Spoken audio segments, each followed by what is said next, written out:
This morning, I have a couple of posts from X that I think you're going to find fascinating. And I think that by the time I get done, you will agree with me that Tesla is currently worth at least $1,200 a share.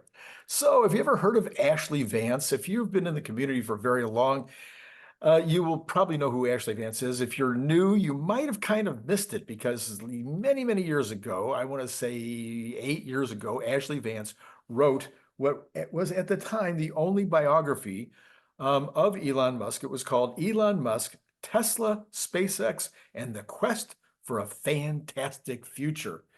And I read the book very early in my, the beginning of my love affair with all things Elon Musk. And it's a great biography. It sold lots and lots and lots of copies. It was inspirational to me in everything that I've done since, including writing a couple of books about Elon and Tesla myself and all of this channel. And I think most of the people that are in this world of YouTubing for Elon all have read and were inspired by what Ashlee did. So let's start with what Ashlee had to say this morning on X. He says, listen, I am not allowed to say who said this, but someone with a very, very deep knowledge of AI and modern factories says Tesla has a massive edge on a bridge between AI and the physical world.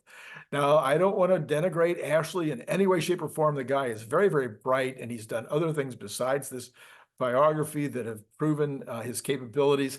But yeah, we know, most of us know this. Maybe you don't. I'm just going to tell you, the key to AI, all the top people have said this, the key to AI is what you're going to do with it. Sure, you can use Grok right now this morning to do amazing things. But what really is going to be incredible is when it's embodied, and Tesla obviously is already embodying it in the vehicle, in FSD, and also embodying it in the robot, and there will be other things to come. Of this, I'm certain. All right, so anyway, this person thinks the others that are building humanoid robots don't have the great first customer. They'll have a good customer. They got BMW, whatever. They got some customers out there. But nothing like Tesla. Tesla can test on its own factories first before it sends the robots out to customers.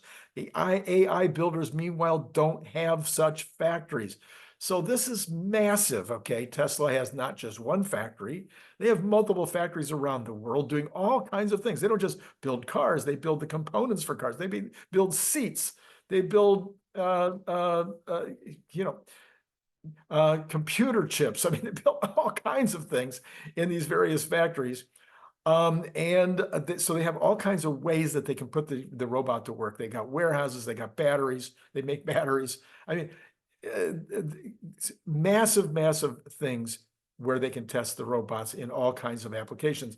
And they can do it in a way that is quick, like boom, boom. You don't have to ask around. You don't have to get permission. You don't have to work with your customer in order to make sure that, no, you can just get it done, okay? Completely different. Then you can go outside of Tesla specifically, and you can go over to SpaceX, Neuralink, the Boring companies, all these other companies, and also have other applications for the Optimus. So it's a very, very big deal to have these capabilities, okay? Then he says, this person thinks that people don't count Musk companies individually as among the big tech empire, but that collectively they have something the other big tech players can't match. And that's kind of what I was just talking about.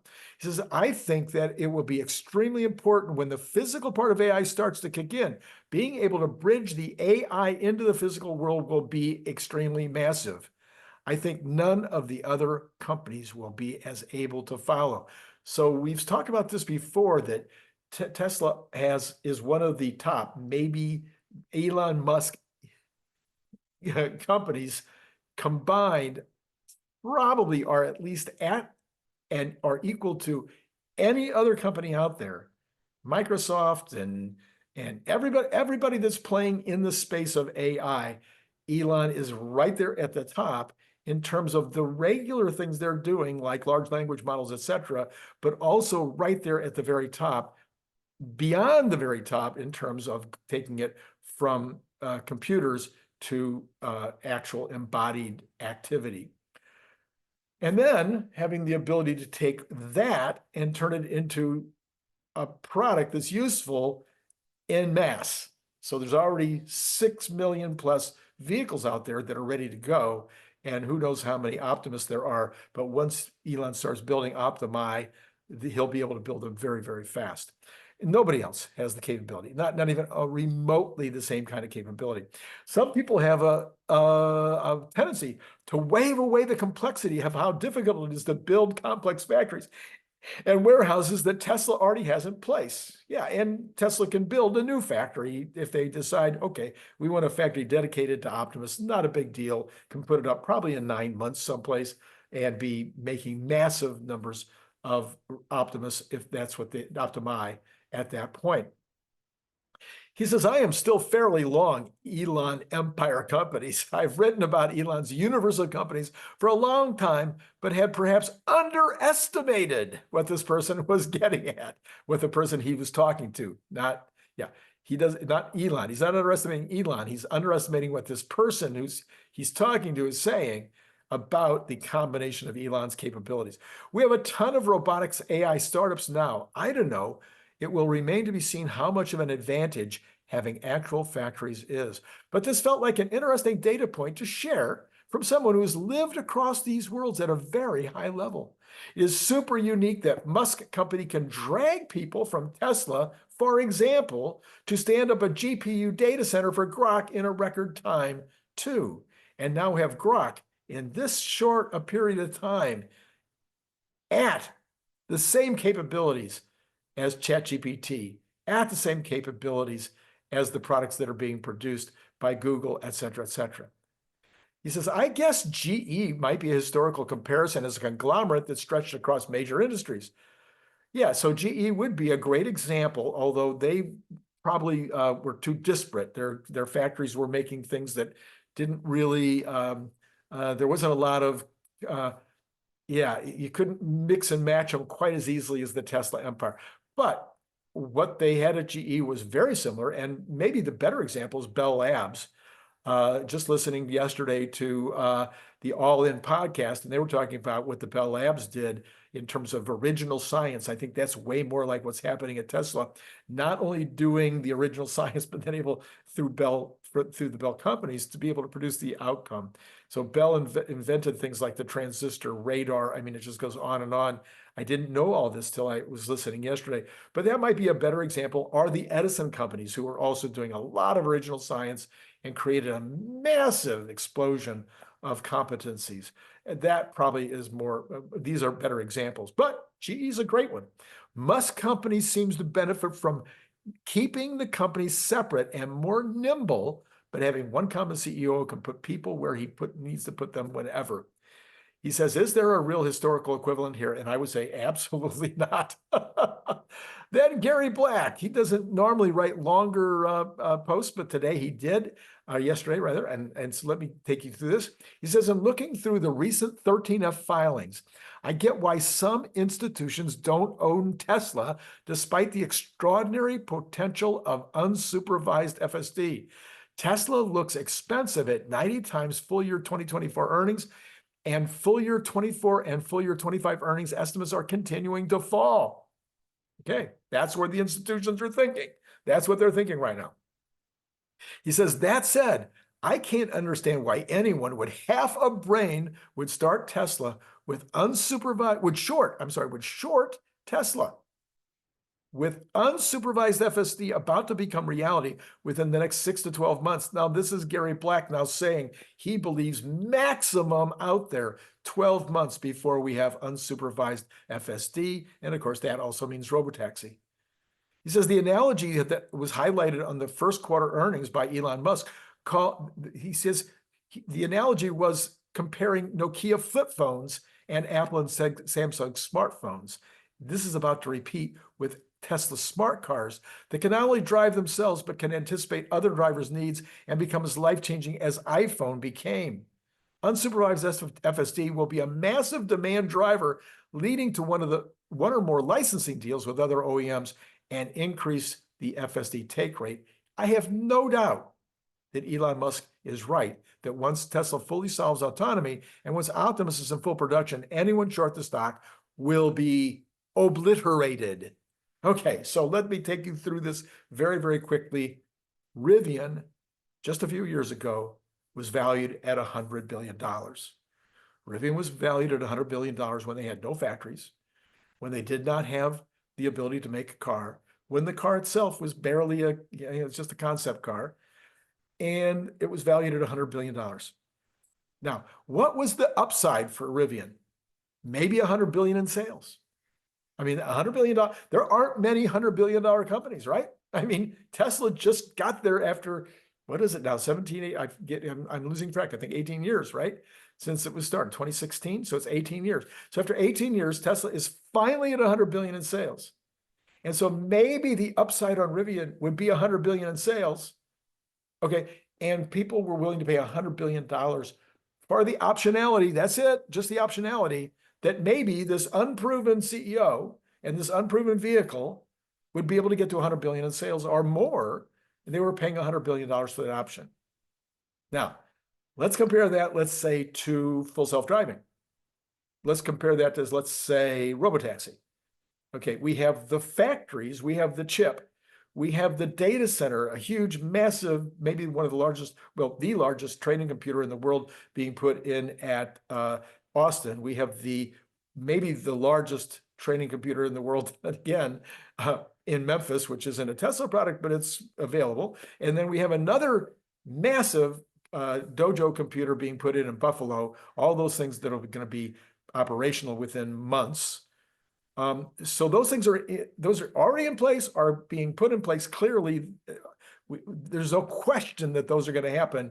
All of the science has already been done, and all the manufacturing capabilities have already been proven. So those things are going to happen. So in terms of and we have the data, the billions and billions of miles coming in terms of data. So if the data, we have the data centers, we have the FSD, we have the large learning model, or all kinds of learning model methodologies already proven capable. We have FSD being driven around right now. You can go rent a Turo and go out and prove it for yourself, or you can watch the YouTube videos and get a sense of what's happening. So we know it's very, very close. So it's unlike Rivian, this is something that is this far away. And there's already 6 million cars built, ready to be able to take on this product and be able to turn into robotaxis. So this is not like, oh, maybe someday this could be a business. No, this is something that likely is going to be the first trillion-dollar sales company by itself, just robotaxi. Okay.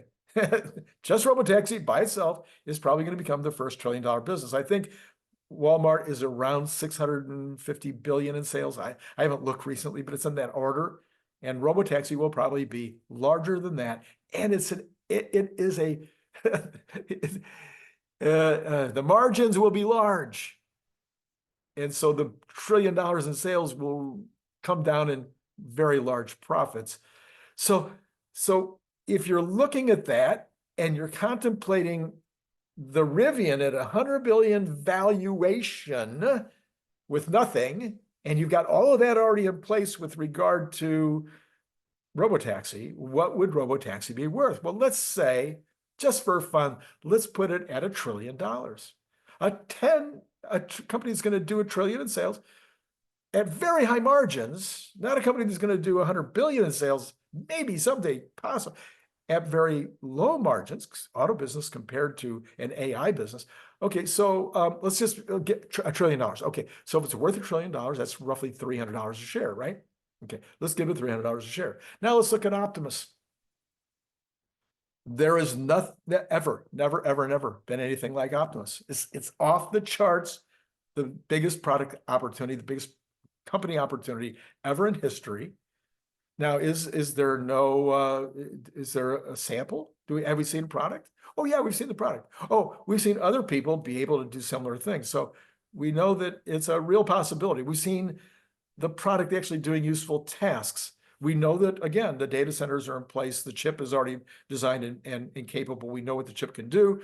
So in other words, we know that this is going to be a reality. We don't know on what level yet, but we can speculate that it'll probably do more than 100 billion in sales. Yeah. Like Rivian, 100 billion. No, if it works, it's not the opportunity here is not maybe 100 billion like Rivian. The opportunity is maybe $10 trillion, maybe way more than that. But let's just say it's worth 3 times as much as Robotaxi. So let's just give it $1,000 a share. Or $900 a share. I don't care. $800 a share. You pick the number. $500 a share. I don't care. So let's add that together. Let's take the Optimus, and we know that Tesla will be able to build them. That's not an issue. Okay, so we've got Optimus. Maybe it's $700 a share. How's that? We'll just pick a number, $700 a share. We've got the Robotaxi, $300 a share. That's 1,000. Let's throw in cars and energy for a couple $100 a share. How's $1,200 a share? I'm just comparing it to the Rivian opportunity and what people were willing to pay for Rivian, the optionality of Rivian. Where am I going wrong here? Let me know in the comments below what you think about this analysis. I'm talking about the same guys on Wall Street.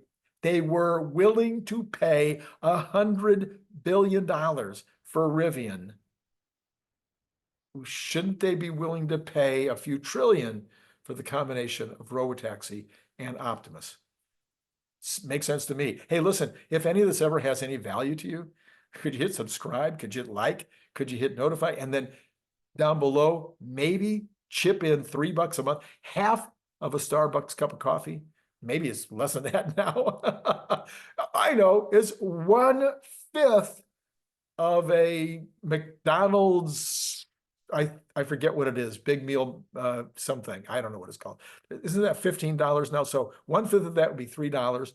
Do you get that much value out of what I'm doing here? Could you help produce the show, make this more valuable, and make it more exciting for me to get up in the morning? Okay, if that'd be good. Down below, you just go down there and you can do all that. It has been great, as always, having a conversation with you early this Saturday morning.